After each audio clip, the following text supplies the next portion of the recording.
fish. The fishermen who used the port near the big station were bringing in more fish than ever before. Each day, the sheds on the quayside were piled high with boxes. Much of this extra fish had to travel by rail, so the trains which Henry and the other engines had to pull became heavier. One night, a special load of fish was ordered, and the Fat Controller decided that extra vans must be added to the train that the men called the Flying Kipper. The only spare vans that they could find were old ones that had been standing unused on a siding for some time. The workmen cleaned them quickly and they were added to the tail of the train.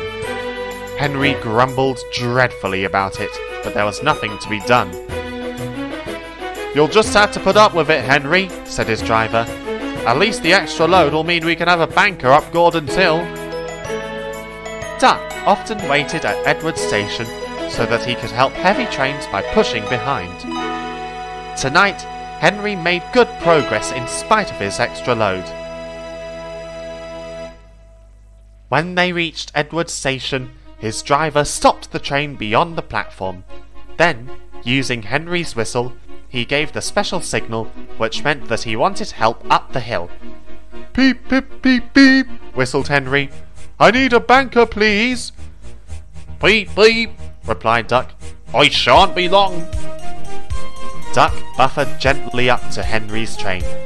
He was not coupled on, so that Henry could run on without stopping when they reached the top. "Ready!" Duck whistled.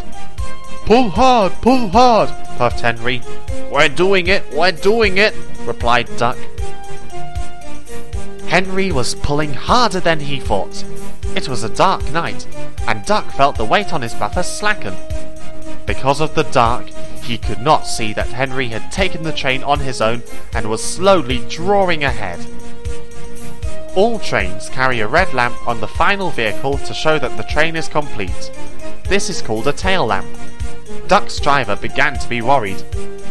"There's no sign of a tail lamp," he said to the fireman, "but we must keep going." Duck whistled, but there was no reply from Henry. Henry, meanwhile, was going well, but his train seemed to be getting heavier. He had to keep moving, but he could not avoid slowing down. Suddenly, from behind him, there came a splintering crash! Duck's front bent and pieces of broken wood began to fall on him, one of them denting his funnel. He stopped quickly, and Henry, feeling the jolt, stopped too, just beyond the top of the hill. Over Gordon's Hill, a smell of fish hung on the air. By the light of torches, the drivers and firemen tried to work out what had happened, while the guard ran back down the hill to warn the signalman. When daylight came, it was all too obvious. The lamp iron on which the old van should have held the tail lamp had broken, and the lamp had fallen off at the bottom of the hill. "Not your fault, Duck," said the Fat Controller. "That lamp iron should have been checked. Don't worry, we'll soon have your funnel and front straightened out." "Thank you, sir," said Duck sadly. "Thomas told me once to be careful about fish. He was right, sir, wasn't he?"